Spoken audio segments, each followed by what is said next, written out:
Doug Chapman, good to see you as always, sir. You went through your top 5 running backs heading into the NFL Combine. Today, it's a receiver's turn, so which top 5 players are on your list? You know, when you look at the wide receiving corps, it's a lot of underclassmen coming out this year that are going to really help with the depth in the NFL. But the clear-cut number 1 guy to me has got to be Sammy Watkins from Clemson.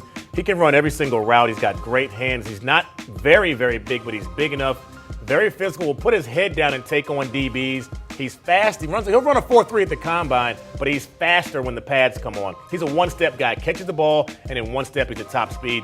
Odell Beckham from LSU, he really thrived in offensive coordinator Cam Cameron's pro-style offense. He can also run back punts. Now, Mike Evans is a beast.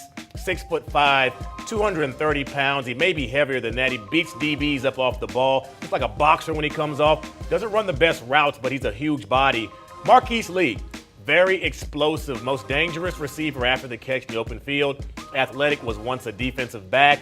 Great leaping ability, and he can also play in the slot, which makes him very dangerous. And Kelvin Benjamin, the last guy, he could have stayed in school for another year, played with Jameis Winston. People don't know, but Benjamin is 23 years old. So he's mature. His body's mature. He's a nightmare in the red zone, has a big frame. He boxes players out like a basketball player. He'll be pretty good the next level. All game-changing type players in college. Maybe they can make that successful transition to the pros. I know you can make comparisons to those guys with guys in the NFL all day long, but pick one for us that may have a twin in the NFL. I say Mike Evans. He reminds me of Alshon Jeffries with the Chicago Bears. When Alshon Jeffries came out of USC, if you try to play him man-to-man with no safety over the top, you were in trouble. He's 6'3". He was physical. He beat defenders off the ball. You couldn't press coverage because he got behind you. He was so tall. Now, his first year in the NFL, he didn't really make a splash. He's come along this past year, had a big year for the Bears. Mike Evans is one of those guys. He's bigger, he's taller, and I think he runs a little bit faster than Jeffries.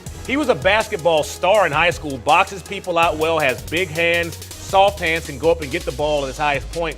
I look for him to be an impact player as soon as he touches the NFL.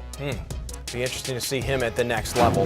Who's coming in the Combine you think that maybe could be flying under the radar a little bit, but that has the potential of being a household name on Sundays? I don't think he's flying under the radar for people that watch the sport of college football, but a guy like Brandon Cooks from Oregon State, highly productive wide receiver, nowhere near as tall as the other guys. He should go in the first round, has first-round talent, had 128 receptions last year for over 1,700 yards in 13 games. Now, when you're a receiver and they know you're getting the ball and they still can't stop you, that shows how good you are. Not tall, but extremely physical. Was a 3-sport athlete in high school, very, very athletic, dangerous in the open field. Reminds me of Steve Smith, but he's faster. When Steve Smith was in his prime with the Carolina Panthers, he's faster. Won the Biletnikoff Award this past season. Now, past winners have been Randy Moss, Larry Fitzgerald, Calvin Johnson, Michael Crabtree. If he can transition to the next level and duplicate any of those guys' success, we have a big NFL career. That's an elite group of receivers that had a great career in the NFL. All right, Doug, great stuff. Thanks very much.